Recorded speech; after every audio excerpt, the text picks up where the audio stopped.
안녕하세요. DJ 현희입니다. 오늘의 사연 시작해 보겠습니다. 안녕하세요. 제 이야기를 해보려고 어렵게 컴퓨터 앞에 섰습니다.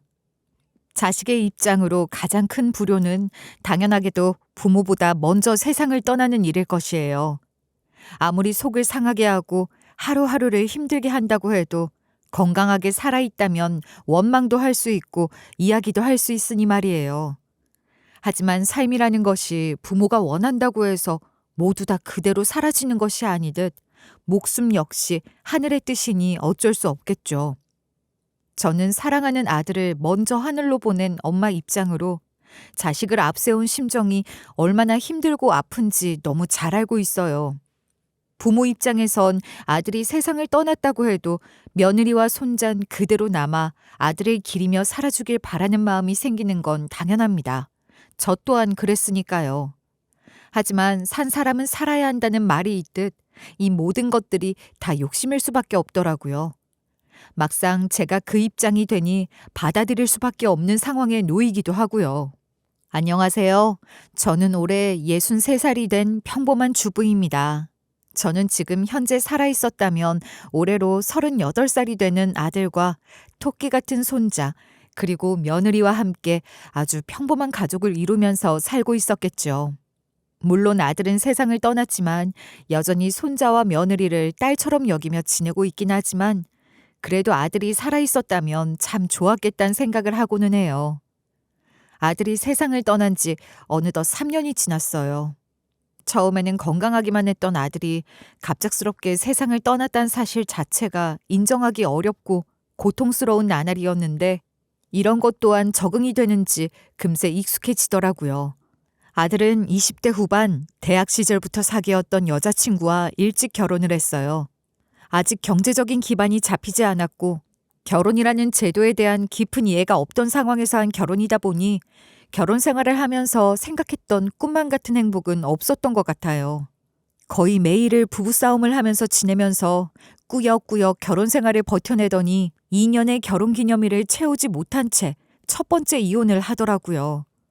자식의 부부 사이 일이니 제가 직접 개입해 조율을 하거나 설득하기도 어려웠던 일이니 아들의 선택을 존중할 수밖에 없었어요. 젊은 나이에 실패의 아픔을 가지고 있는 아들이 또다시 결혼을 하지 못하게 되는 건 아닐까 늘 걱정스러웠던 건 사실이에요. 가능하다면 아들이 다시 재혼을 해 가정을 꾸렸으면 좋겠다는 생각을 했지만 이런 생각조차 아들에게 내비친다는 건 부담으로 다가올 수 있기 때문에 이야기를 하지 못한 채 지냈죠. 마음 한쪽이 늘 뭐가 걸린 듯 불편한 채로 생활을 해오던 중 아들에게 희소식 하나가 들렸어요. 바로 아들이 결혼을 할 여자가 있다며 소개를 해주고 싶다는 것이었어요.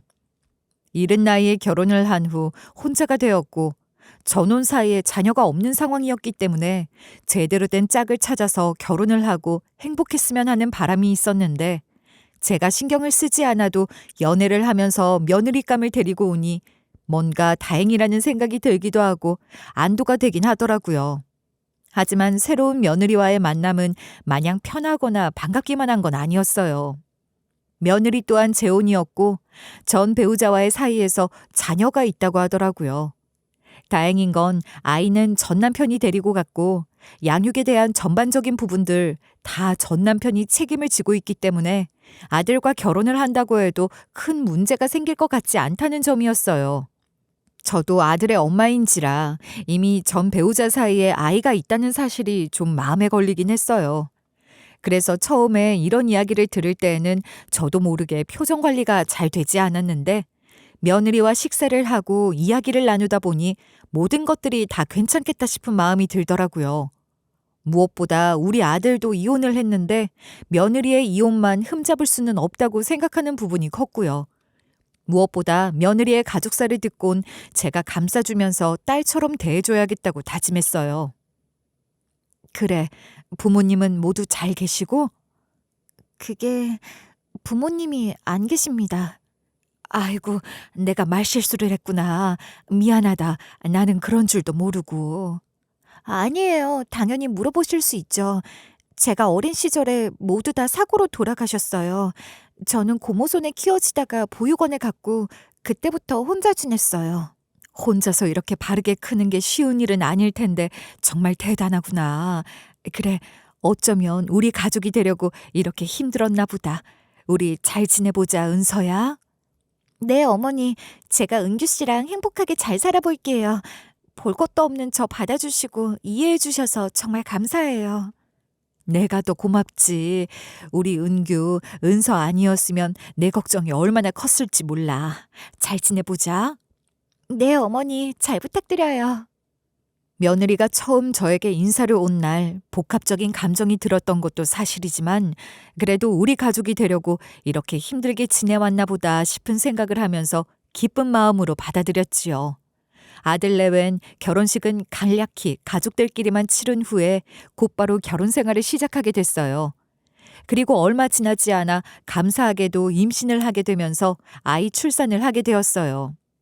어쩌면 이렇게 행복한 나날을 지내기 위해서 각자 모두 실패를 겪은 건 아닐까 싶은 생각이 들 정도로 행복했고 어떤 문제도 없었어요. 며느리는 부모님이 계시지 않았기 때문에 산후조리를 해주는 사람이 없었고 그런 며느리가 외롭거나 힘들지 않도록 하기 위해서 제가 도와주고 싶었어요. 하지만 아무리 가깝게 지내도 어려운 것이 시어머니와 며느리 관계였기 때문에 제 마음대로 할 수 있는 부분은 아니기에 며느리에게 진지하게 이야기를 나눴어요. 은서야, 네가 불편하면 어쩔 수 없겠지만 아이 낳고 산후조리 정말 중요하잖니. 내가 도와주고 싶은데 넌 어떻게 생각하니? 제가 너무 죄송해서 어떻게 부탁을 드려요. 이런 말씀 드리기 뭐하지만 경험도 있고 제가 잘 조리해 볼게요. 불편하면 어쩔 수 없지만 그럼 너 집으로 온 다음에 집안일이랑 아이 케어하는 것만 딱 도와주고 갈게. 부담 안 가져도 돼. 어머니가 오고 가시면서 불편하고 힘드실까 봐 그렇죠. 저는 정말 괜찮은데. 은규 일이 많아서 일찍 다니지도 못하고 너 힘들게 아이 혼자 보고 집안일 다 해야 하는데 힘들어서 안 돼. 그냥 일만 도와주고 갈게. 어머니 마음이 정 그러시다면 부탁드려도 될까요? 사실 저도 자신이 없긴 해요. 그래, 가족 좋다는 게 뭐니? 아이 낳고 몸조리하는 게 얼마나 중요한데 애 안고 일하고 집안일하고 정말 못 망가진다. 그렇게 말씀해 주시니까 너무 감사해요. 그래, 이제 너는 내 딸이나 다름없으니까 부담 가지지 말고, 알았지? 네, 감사드려요. 처음에는 며느리 역시 불편해하는 내색이 강했지만 며느리가 불편하지 않게 도와주는 제 마음이 통했는지 점점 마음을 열더라고요. 며느리는 내색을 하지 않았긴 하지만 산후 우울증이 왔는지 점점 말수가 적어지고 힘들어 보이긴 했지만 그렇게 심각한 문제가 생길 것이라곤 생각하지 못했어요. 평소처럼 며느리 집에 방문해 초인종을 눌렀는데 답도 하지 않고 문도 열지 않더라고요. 분명 집에 있다는 걸 알고 있는데 연락이 되지 않으니 걱정스러워 아들에게 전화를 했고 비밀번호를 물어 집으로 들어갔어요. 집으로 들어가 본 며느리의 모습은 심각했어요. 아이는 아이대로 자지러지게 울고 있었고 그 옆에서 멍을 때리면서 표정도 없이 가만히 있는 며느리를 발견했거든요. 너무 놀랐지만 당황하면 더 상처를 받을까봐 아무렇지 않게 다가와 아이를 안고 평소처럼 집안일을 하고 며느리에게 밥을 해 먹이는 등 정성을 다해 돌봤어요. 처음에는 며느린 제가 안중에도 없다는 듯 밥도 거부한 채 매일매일을 보냈지만 시간이 흐르니 며느리 또한 마음이 열렸는지 어느 날 흐느껴 울면서 저에게 속 이야기를 털어놓더라고요. 어머니, 이제야 말씀이지만 정말 딸처럼 몸조리 도와주셔서 감사해요. 제가 아무리 노력을 해도 몸이 제 말을 안 듣고 너무 힘들었어요. 어머니 아니었음 우리 애 어떻게 됐을지 모르겠어요. 나도 네 남편 낳고 다 겪어본 일이고 얼마나 힘든지 아는데 어떻게 모른 척할 수 있겠니? 다 이해한다. 저 정말 힘들었어요. 부모도 없이 살면서 손가락질 받지 않으려고 악착같이 살았는데 결혼에 실패하고 아이도 두고 오고 또다시 잘 살아봐야겠다고 생각했는데 또 이렇게 무너졌네요. 사는 게 다 내 마음대로 되면 상처받고 힘들게 살아온 사람들이 어디 있겠니? 그래도 이제 우리 집으로 와서 내 며느리가 됐으니 더는 고생 안 하고 안 힘들게 내가 도와줄게. 어머니, 살면서 제 마음 하나 알아주고 친절하게 대해주는 어른은 없었어요. 그래서 처음엔 어머니에게도 방어를 했던 것 같아요. 이렇게 좋은 분인 줄도 모르고. 나도 마냥 좋은 건 아닐 거야. 어찌됐든 시자가 들어가는데 어떻게 오롯이 너만 생각하겠니. 그래도 노력할 테니까 혹시 서운한 일이 있으면 꼭 말해주렴. 그날 대화를 통해 비로소 며느리와 저 사이의 마음의 벽은 완벽하게 허물어졌고, 비로소 정말 친엄마처럼 저를 따르면서 모두가 부러워할 고부 사이가 되어 지냈어요.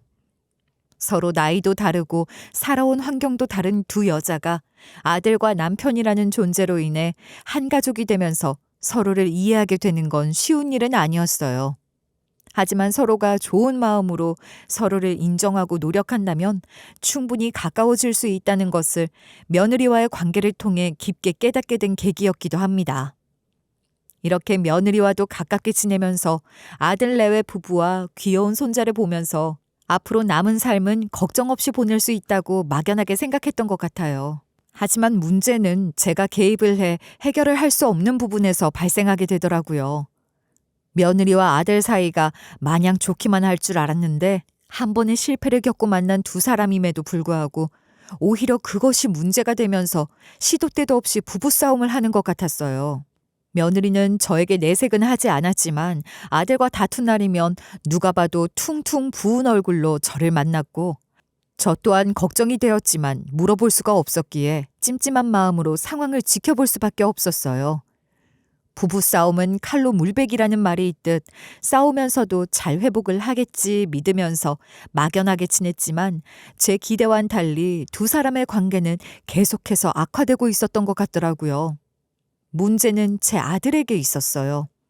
분명히 재혼이며 전 남편과 사이에서 아이가 있다는 걸 알면서도 결혼을 한 것인데 술만 마시고 오면 그 문제를 들먹이면서 며느리를 원망하기도 하고 욕을 하면서 이를 참지 못한 며느리 또한 남편과 갈등을 겪으면서 싸움이 반복되고 있었다고 하더라고요.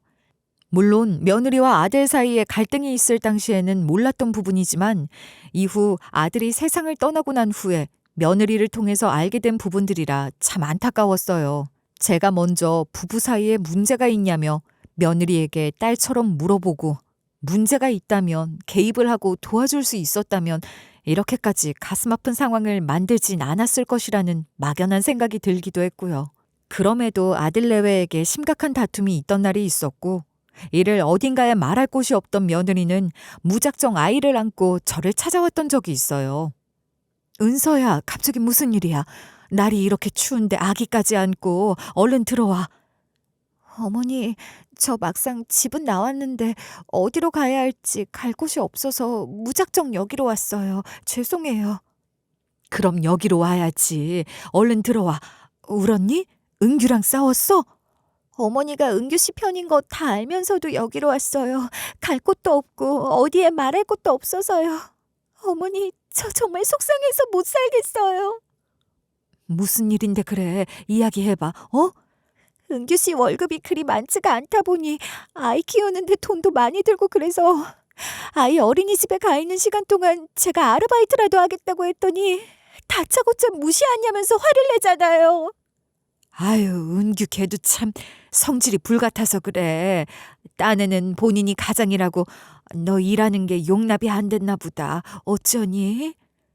그러면서 저보고 아끼면 충분히 살 수 있는데 굳이 일을 하면서까지 남편 기를 죽이냐고 하면서 일한다고 뻥치고 전 남편 만나러 가는 거 아니냐고 또 그 얘기를 하잖아요.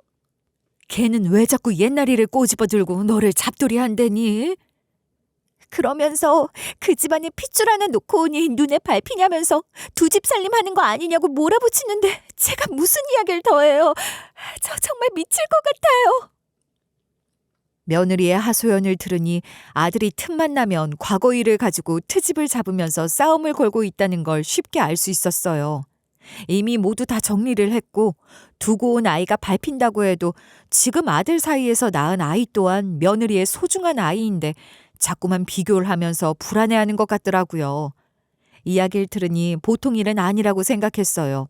속이 상하지만 갈 곳이 없어 저에게 하소연을 하는 며느리를 보면서 나라도 힘이 되어줘야겠다고 생각했죠. 정말 내 속으로 난 내 아들이지만 그놈 진짜 성격 희한하다. 지가 얼마나 자신이 없으면 마누라를 콩 볶아 먹듯 달달 볶니? 제가 아무리 아니라고 하고 이제 그 이야기는 더 하지 말라고 해도 들어먹지도 않아요. 꼭 제가 그쪽으로 가버렸으면 하는 것 같을 때도 많아요. 예, 자꾸 그렇게 자신도 없으면서 뻘소리하면 너 그냥 가버려라. 한번 없어져 봐야 소중함을 알지. 정신을 덜 차렸네. 어머니 감사해요. 제 편 들어주시려고 일부러 그렇게 이야기해 주시는 거 다 알아요. 어머, 얘 아니야. 나도 며느리였잖니. 남자들은 다 그래. 속도 없고 생각도 짧고 정말 애 데리고 사느라 고생이 많다. 그래도 나 봐서 잘 지내줄 수 있지? 내가 대신 미안하다. 이렇게 아들과 다툼을 한 날이면 저라도 찾아와서 하소연을 하고 편을 들어주는 소리를 듣고 가면 또 버티면서 지낼 수 있다는 걸 잘 알기 때문에 그랬기도 해요. 그렇게 평범하지만 평범하지 않은 나날을 보내던 어느 날 일 때문에 바쁘다고 하는 아들을 오랜만에 봤는데 모습이 정말 몰라보게 수척해졌고 살이 빠졌더라고요. 몸이 안 좋은가 보다 싶은 생각을 했지만 더 심각한 문제가 생겼을 것이라고 생각하지 못했어요. 어느 새벽 3시 조용히 잠을 자던 중에 며느리로부터 급박한 전화 한 통을 받았어요. 며느리는 간밤에 아들이 갑작스럽게 배가 아프다며 대굴대굴 굴렀고 당황스러웠던 며느리는 곧바로 119에 신고를 해 응급실로 갔고 간이 검사를 했는데 상태가 심각하다며 조직 검사를 해야 한다고 했다는 말을 급하게 전달하려고 전화를 했다고 했어요. 멀쩡하게 건강했던 아들이 갑자기 조직 검사까지 해야 한다는 말을 들으니 하늘이 무너지는 기분이 들었어요. 당장 그곳으로 가겠다고 했지만 며느리는 아직 검사 결과가 나오지 않았고 일단 입원을 했다면서 날이 밝으면 오셔도 될 것 같다고 해 답답하고 걱정스러운 긴 밤을 보냈어요. 그로부터 며칠 후 조직 검사 결과를 받았는데 그 결과는 매우 충격적이었어요. 건강이라면 빼놓을 수 없었던 아들이 췌장암 2기 판정을 받게 된 것이었어요. 아들 본인도 자신이 그런 암에 걸렸다는 사실을 전혀 모르고 지냈기 때문에 사실 자체를 인정하지 못했다가 죽음에 대한 막연한 두려움으로 히스테리를 부리는 등 날로 예민해졌어요. 며느리는 그런 아들 곁에서 꿋꿋하게 모든 히스테리를 받아내며 아들을 간호하며 지냈죠. 처음에는 아들이 젊은 나이이니 오히려 회복도 빠르지 않을까 싶었던 마음이 있었지만 오히려 젊다는 것이 암에 있어선 독약처럼 작용을 했더라고요. 젊은 나이에 대사가 활발하다 보니 암이 전이되는 속도 또한 상당히 빨라서 걷잡을 수 없이 아들의 병세는 심각해져 갔어요. 당시 아들의 암 소식에 꽂혀 있던 저는 며느리가 아이를 키우며 고생을 한다는 걸 인진했지만 그에 대한 고마움을 내색하지 못했어요. 암이 걸린 후 1년이라는 시간이 채 지나기 전 아들은 모든 항암 치료가 되지 않는다는 진단 결과를 받았고 저와 며느리 모두 절망할 수밖에 없었어요. 하지만 그 상황에 이르니 오히려 차분하고 초연해진 것은 아들이더라고요. 모든 사실을 다 알면서도 가족 누구도 아들 앞에서 죽음이라는 단어를 떠올리지도 이야기하지도 않았어요. 하지만 모두가 다 끝이 다가오고 있다는 걸 잘 알고 있었죠. 어느 날 며느리가 잠시 집으로 가 아이를 챙기고 오는 틈을 타 아들은 저에게 전화를 해 잠깐 병실로 와줄 수 없겠냐고 이야기를 하더라고요. 무슨 이야기를 할까 싶은 마음에 얼른 아들에게 달려갔고 그날 아들의 유언 아닌 유언을 듣게 되었습니다. 엄마, 내가 아무래도 오래 못 살 것 같아. 얼마 안 남은 것 같아. 무슨 엄마 앞에서 못하는 소리가 없어. 그런 거 아니야. 치료 잘 받으면 돼. 만약 내가 죽으면 은서 귀찮게 하거나 잡아두지 말고 그냥 하고 싶은 대로 하게 해줘요. 알았지? 아니 무슨 죽지도 않았는데 그런 소리라고 그래. 그리고 엄마도 며느리랍시고 아들도 없는데 찾으면서 애 본다고 연락하고 그러지 말고. 내가 죽었는데 불쌍한 은서 또 혼자 사는 건 너무 잔인하잖아. 알았지? 쓸데없는 이야기 하지 말고 몸조리나 잘해. 살아서 나갈 생각해야지. 무슨 소리 하는 거야? 아들의 유언에 매몰차게 대답을 하면서 대화를 중단했지만 사실 그 이야기를 듣는 순간 가슴이 철렁 내려앉더라고요. 그리고 그로부터 딱 한 달이 지난 시점에 아들은 췌장암 판정 후 1년을 넘기지 못한 채 세상을 떠났습니다. 아들이 세상을 떠나자 참 허무하더라고요. 제가 대신 아플 수 있으면 그래주고 싶을 정도로 고통스러워하다가 결국 편안하게 눈을 감은 아들을 생각하니 차라리 보내주는 것이 맞는 것인가 하는 생각도 들기도 했고요. 아들을 잃은 저도 하늘이 무너진 기분이었겠지만 두 번째 결혼 후 악착같이 살아왔던 며느리 또한 세상이 끝난 듯 보이더라고요. 차라리 장례식장이 떠나가라 울면 위로라도 할 수 있겠는데 눈물조차 흘리지 않고 초점 없는 눈빛을 하며 허공만 바라보고 장례식 내내 먹지도 자지도 않고 보내더라고요. 아마 그 순간 손자라도 없었다면 며느리 또한 아들을 따라가겠다고 떠났을 것이 분명할 정도였죠. 그 와중에 손자 케어를 위해서 악착같이 정신을 부여잡고 지내는 며느리를 보니 참 안쓰럽고 안타까웠어요. 나나 며느리나 세상에서 가장 소중한 사람을 잃은 건 마찬가지였기 때문에 서로가 서로를 위로한다는 건 감히 엄두를 낼 수 없었어요. 장례식 둘째 날, 손님을 맞이하던 중 본 적이 없는 낯선 남자와 초등학생 정도가 되어 보이는 아이가 검은 옷을 입고 장례식장에 들어오는 것을 발견했어요. 허공만 보며 멍하게 있던 며느리는 그 남자를 보자마자 눈빛이 흔들렸고 급하게 일어나면서 당황하는 것 같더라고요. 분명 누군지 아는 눈치였어요. 저는 처음 보는 사람이었지만 며느리가 아는 지인 중 하나겠거니 생각을 했고 뒤를 도는 순간 제 머리에 강하게 무언가가 스치더라고요. 순간 직감적으로 알았어요. 바로 전 남편과 며느리의 또 다른 아이였다는 것을요. 왜 여기까지 온 거지? 라는 생각을 하며 그 광경을 바라봤지만 며느리 또한 전 남편과 아이의 등장에 적잖이 놀란 듯 보이는 모습을 보니 전혀 예상을 하지 못했던 것 같더라고요. 그렇다고 해도 저 사람들이 왜 내 아들 장례식에 와서 인사를 하는 것인지 도저히 이해가 가지 않고 그동안 며느리와 좋은 감정이 모두 사라질 정도로 불쾌한 감정이 올라왔던 것도 사실이에요. 그 순간엔 직접 다가가 따질 수 없었지만 인사를 마치고 자리를 뜬 후 며느리에게 가 이 상황에 대해 직접 따져 물었어요. 그러면 안 됐어야 하는데 아들은 세상에 없는데 떡하니 전 남편이 조문을 오니 마음이 꼬였던 것 같아요. 너 여기가 어디라고 네 전 남편까지 끌고 들어와서 인사를 시켜? 저도 몰랐어요. 갑자기 와서 당황했고요. 연락한 적도 없는데 어떻게 온 건지 정말 모르겠어요. 내 아들은 아파서 고통스러워하는데 너 아들 모르게 전 남편이랑 연락했니? 다시 합칠 생각이라도 했냐고. 어머니, 저도 몰랐다고 말씀드리잖아요. 연락 정말 한 적 없어요. 올 줄 알았다면 제가 놀라지도 않았겠죠. 어머니까지 정말 왜 이러세요? 너 정말 그런 애인 줄 몰랐는데 소름이 끼친다. 실망이다. 사실 며느리가 거짓말을 한다고 생각한 건 아니지만 못나게도 감정을 주체하지 못해 며느리에게 하지 말아야 할 이야기를 쏟아냈어요. 며느리 또한 속이 상해서 절대 아니라고 이야기를 했지만 그 당시 마음의 여유가 없던 저에겐 들리지 않았죠. 며느리와의 작은 말다툼 이후 장례식 내내 그 모습이 떠나지 않았고 결국 며느리를 보면서 살 수 없다고 생각했어요. 아들의 부탁도 생각이 나기도 했으니 장례식이 끝난 후 며느리를 불러 이야기를 했어요. 이제 아들도 세상에 없고 우리 집과 네가 얽힌 건 손자 하나뿐이고 그 어떤 인연도 없는 것 같다. 그러니 이제 며느리로 지낼 생각 말고 떠났으면 좋겠구나. 어머니, 남편이 없으면 저는 가족도 아닌 건가요? 제가 가족도 없고 갈 곳도 없다는 걸 잘 아시면서 어떻게 남편 보내자마자 저보고 나가라고 하시나요? 제가 잘할게요. 네가 계속 새로 시작도 못하고 여기 있으면 은규도 편하게 못 가고 힘들다. 그 대신 손자는 가끔 볼 수 있게 해다오. 어머니, 제가 갈 곳이 어디 있다고.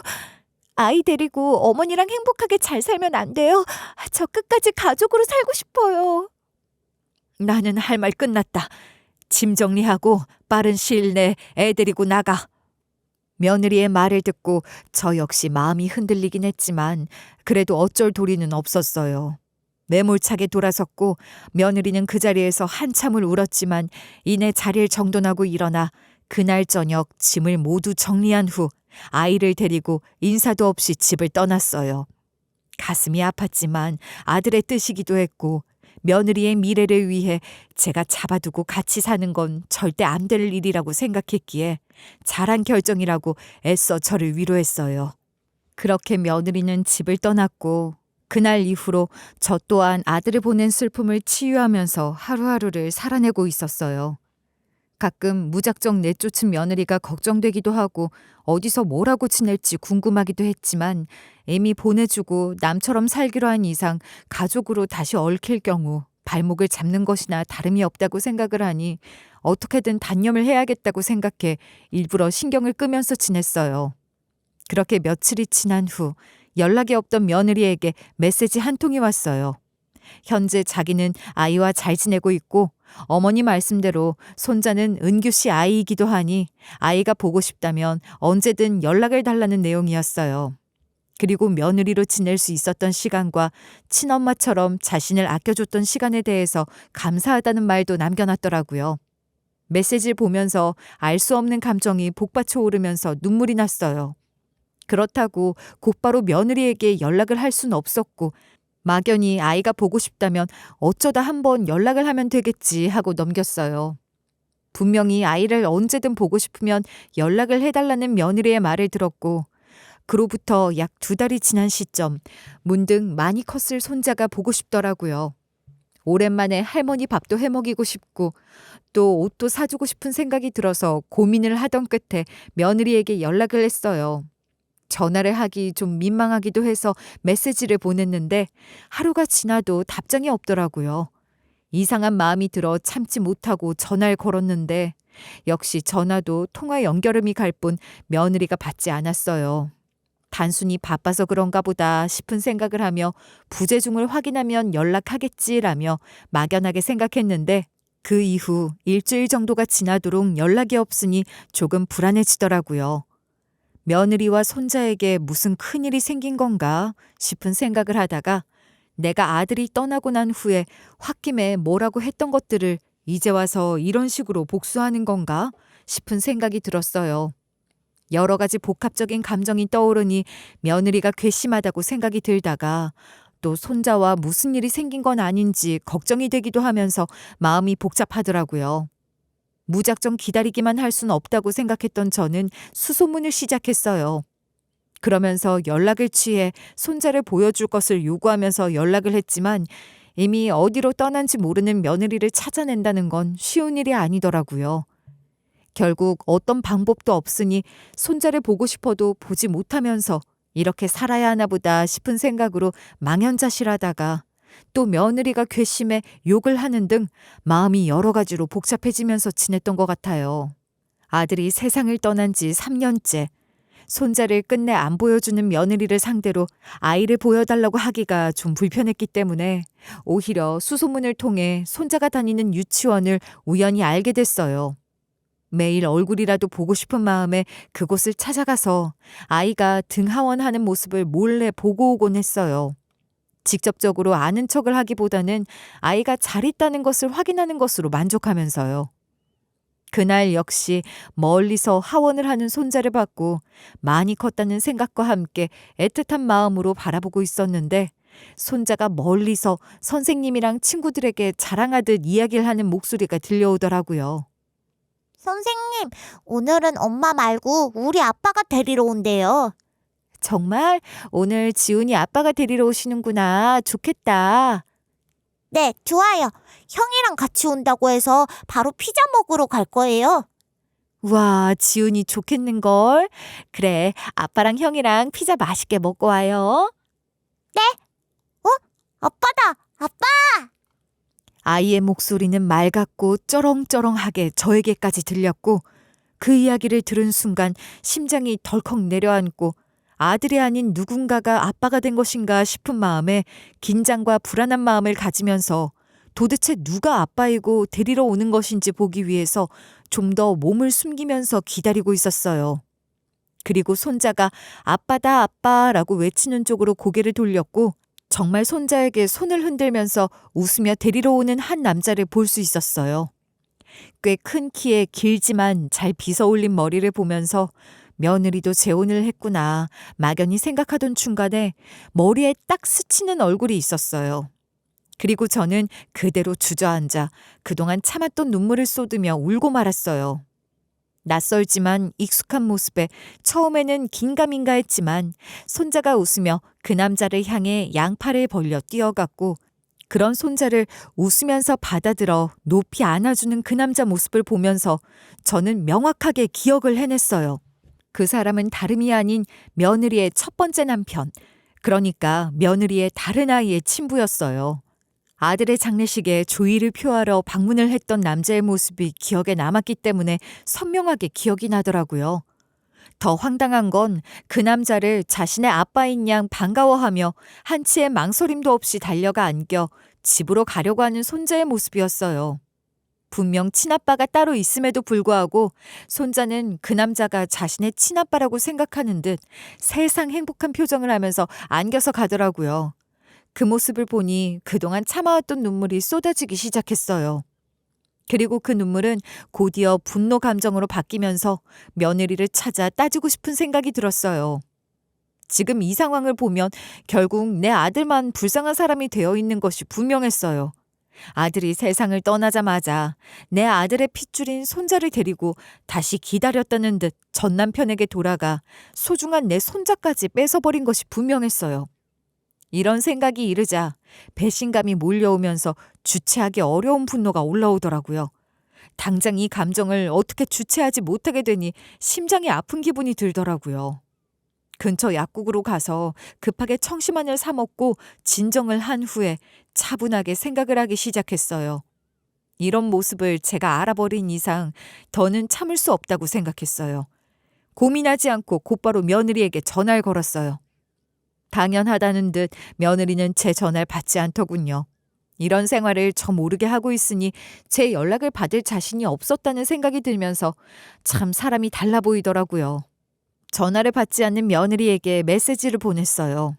오늘 제가 본 것을 그대로 적어 보냈고 지금 곧바로 전화를 하지 않는다면 내일은 유치원에서 내 아들의 핏줄인 손자를 기다렸다가 데리고 갈 것이라고요. 그동안 제가 한 연락을 보긴 했는지 며느리는 메시지를 보낸 후 1분도 지나지 않아 전화가 오더라고요. 저는 긴 말을 하지 않았고 내일 무조건 시간을 빼서 우리 집으로 오라고 한 후 전화를 끊었어요. 그리고 다음 날 3년 만에 저는 제 아들의 아내이자 제 며느리를 오랜만에 볼 수 있었어요. 아들 병간호를 하고 장례를 치를 당시만 해도 너무 말라서 부러질 것 같은 모습이 이제는 많이 편해졌는지 살도 좀 무르고 무엇보다 표정이 참 편안해 보이더라고요. 그 모습을 보고 다행이라고 생각하지 못하고 아들을 보낸 후 며느리 혼자만 편안하게 살았구나 싶은 생각이 들면서 또 한 번 화가 치밀어 올랐어요. 결국 저는 그 화를 감당하지 못하고 3년 만에 본 며느리에게 또 3년 전의 그날처럼 쏘아붙였습니다. 잘 지냈니? 너 얼굴이 참 좋아 보인다. 살만한가 봐. 잘 지내셨어요? 그동안 염치가 없고 면목이 없어 연락을 못 드렸어요. 죄송해요. 그래, 면목이 없었겠지. 너 결국 혼자 못 살고 배도 다른 자식까지 끌고 전 남편한테 들어가서 살기로 했니? 네, 그렇게 되었어요. 하지만 어머니가 생각하시는 그런 거 아니에요. 정말이에요.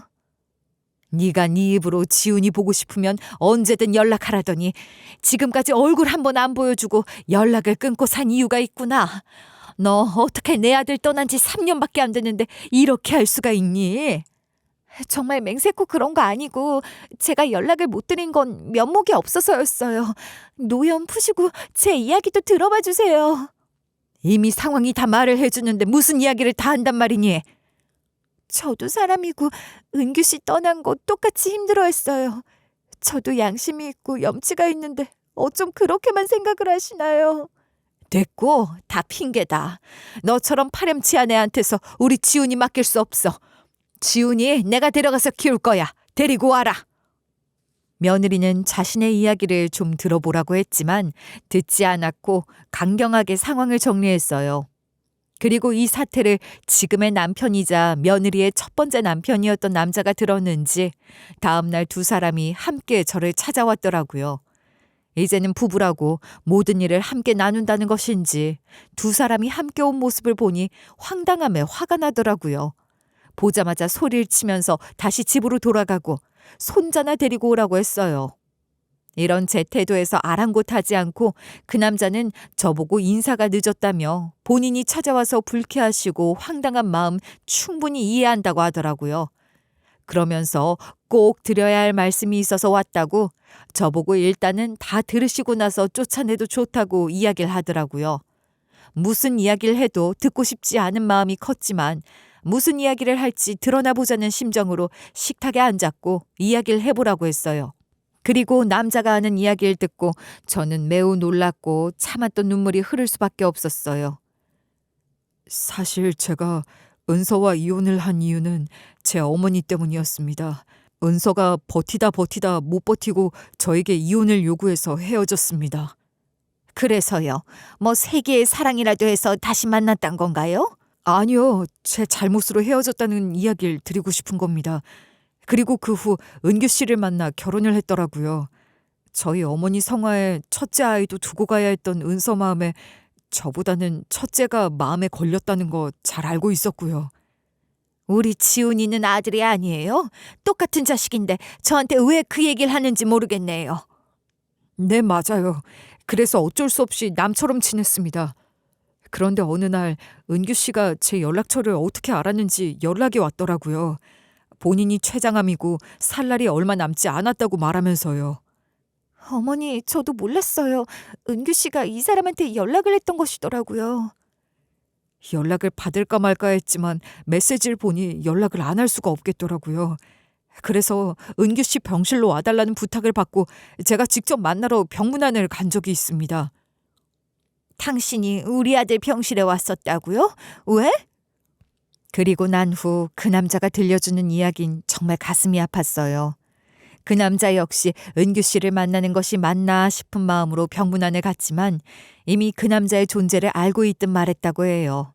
그러면서 아직 은서에게 미련이 남아있다면 자신이 세상을 떠난 후 지훈이와 은서를 다시 책임져 줄 것을 부탁했다고요.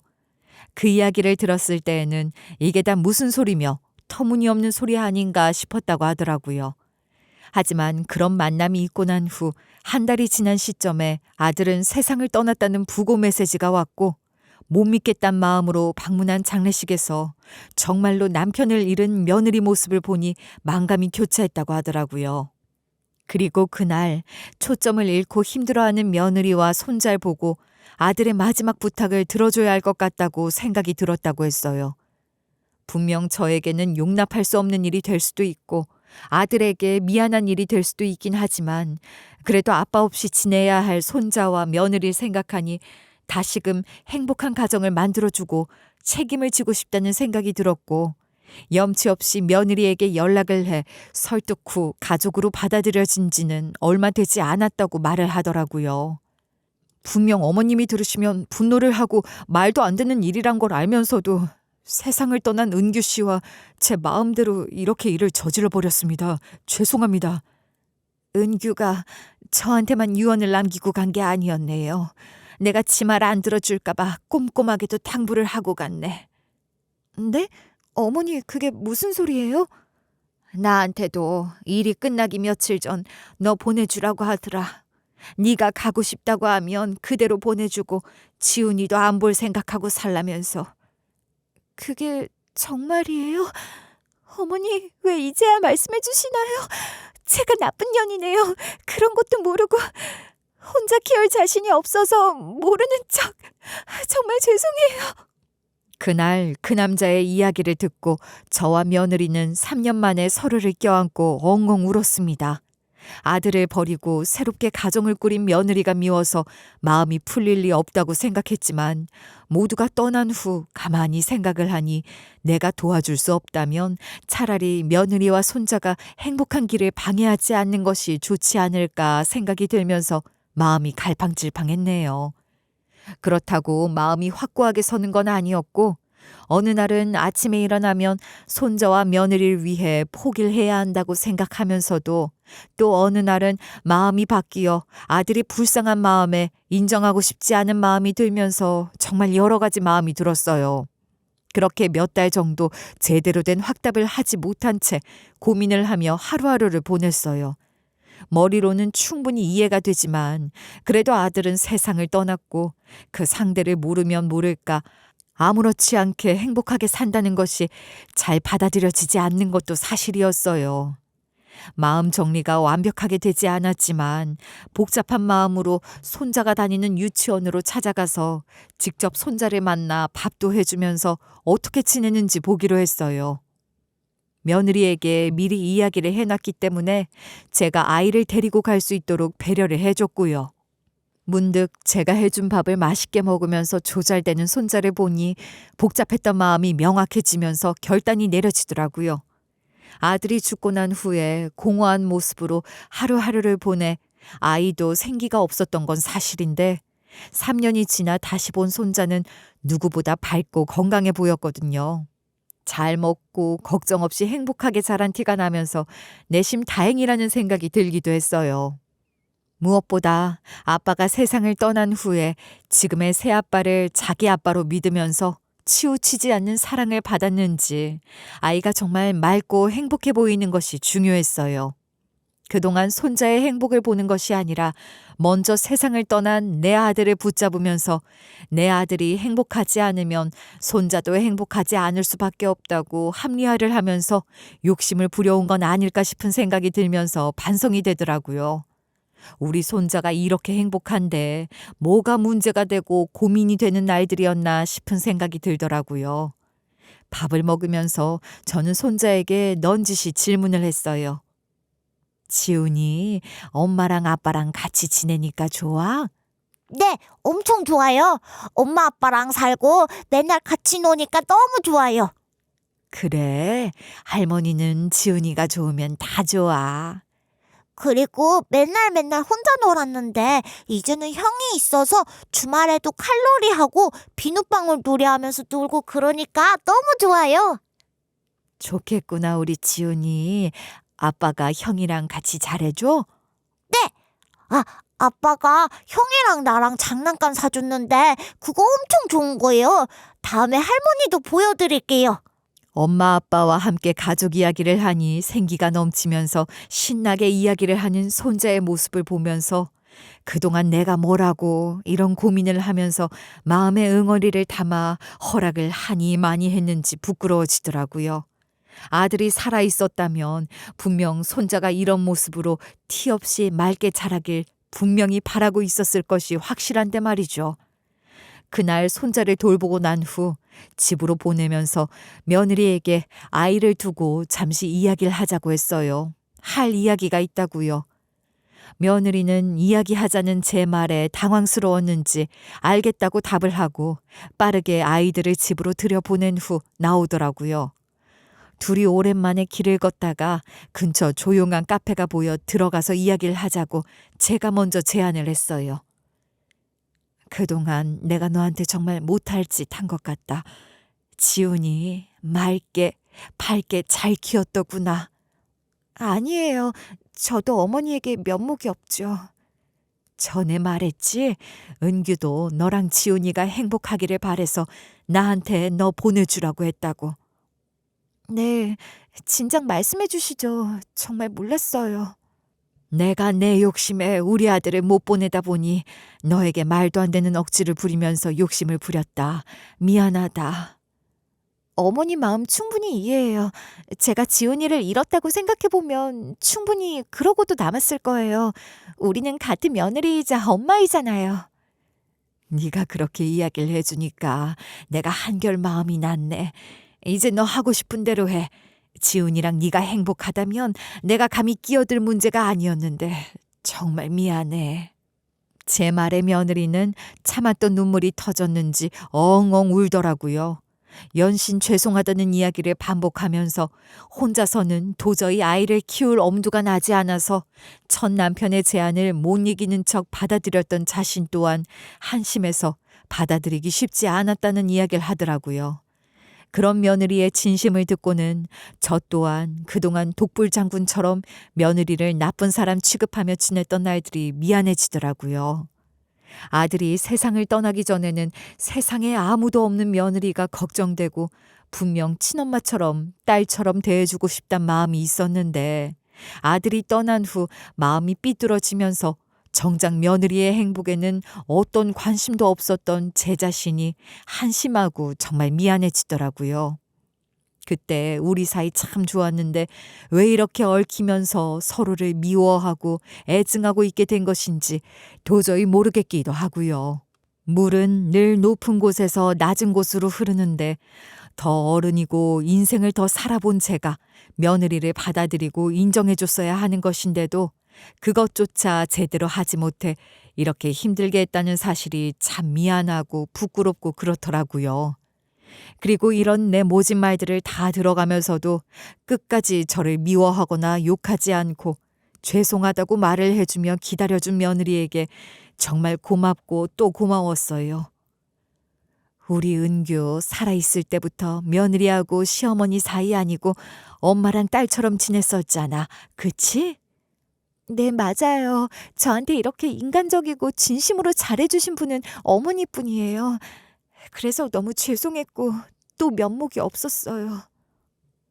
딸이라고 생각해서 내가 너를 뺏긴다 생각하고 좀 못되게 굴었던 것 같아. 정말 미안하다. 너만 괜찮다면 내가 네 친정엄마가 돼서 잘 지낼 수 있을까? 그럼요. 어머니, 제가 어디 기댈 곳이 있나요? 은규 씨도 없고 남편도 결국엔 제 속 이야기 다 못 들어주고 살 텐데. 저한테는 어머니가 제 친정이에요. 그렇게 이야기해주니 너무 고맙다. 앞으로 내가 더 잘할게. 어머니, 원래 딸이 부모한테 잘하는 거예요. 당연히 제가 잘해야죠. 며느리와 인연을 완벽하게 끊고 살기보단 적어도 손자를 가끔 보면서 며느리가 힘들 때 속 이야기를 편하게 털어놓을 수 있는 대나무 숲과 같은 존재가 되어주고 싶다는 생각을 했어요. 그래서 염치가 없지만 며느리에게 조심스럽게 이야기를 했고 며느리 또한 저와의 관계를 생각해 당연히 친정엄마처럼 지내고 싶다고 이야기를 하더라고요. 그리고 연신 그동안의 자신의 잘못을 빌면서 용서를 해준다면 정말 잘하겠다고 이야기를 했고요. 이렇게 착하디 착한 며느리를 저는 왜 제 마음의 병에 갇혀서 제대로 보지도 못하고 미워하고 또 원망을 했던 것일까 싶은 생각이 들더라고요. 이제야 며느리와 저 모두 가슴에 남았던 모든 앙금을 다 풀 수 있었던 것 같아요. 그리고 그날 카페에서의 대화 후 비로소 제 마음도 모두 편안해지는 것 같더라고요. 그렇게 저와 며느리는 아들로 인해 맺어진 인연을 지혜롭게 풀었고 현명하게 풀어나가는 데 성공했습니다. 저는 아들을 잃은 대신 새롭게 딸을 얻었고 그로 인해서 손자와 딸을 보면서 편안하고 행복한 하루하루를 보내고 있어요. 물론 며느리 내외를 생각한다면 손자를 편하게 보내줘야 한다고 생각을 하긴 하지만 그래도 먼저 세상을 떠난 아들이 남긴 유일한 우리 집 핏줄이기도 한 손자를 보지 않고 완벽하게 끊고 산다는 건 나에게 정말 잔인하고 힘든 일일 수밖에 없거든요. 이런 제 이기적인 솔직한 마음을 며느리에게도 이야기를 했고 며느리는 제가 보지 않는 건 원하지 않는다고 이야기를 하며 당연히 손자를 보시고 싶다면 보면서 교류를 하며 살아가자고 하더라고요. 흔쾌하게 모든 걸 받아들이고 저와의 인연도 끊지 않고 행복하게 지내는 며느리 덕분에 저 또한 외롭지 않게 하루하루를 보내고 있는 중입니다. 아마 여러분들이 보기에는 조금 이상해 보일 수도 있을 듯해요. 하지만 저는 지금 상태로 며느리와 손자를 보면서 좋은 관계를 유지하고 싶어요. 우리가 할 수 있는 가장 현명한 방법이고 그 누구도 상처를 받거나 손해보는 일 없는 방법을 찾은 것이나 다름이 없으니까요. 그날 이후 며느리는 여전히 아들이 살아있을 때의 그 모습처럼 저에게 다가오고 연락을 하면서 살갑게 지내고 있어요. 아무래도 아들을 잃고 혼자 지내는 제가 안쓰럽기도 하고 걱정스러운 마음에 마음을 써서 연락을 하고 자주 놀러 온다는 것 정도는 저도 눈치를 채고 있어요. 그래도 그 마음이 고마워서 늘 잘해주려고 노력하고 있어요. 아들이 세상을 떠난 지 아직 5년은 지나지 않았지만 그래도 모든 상황이 다 안정되면서 며느리 역시 지금의 가정을 잘 유지하면서 안정적으로 지내는 듯 보였어요. 마음이 많이 편안해진 것 같으니까요.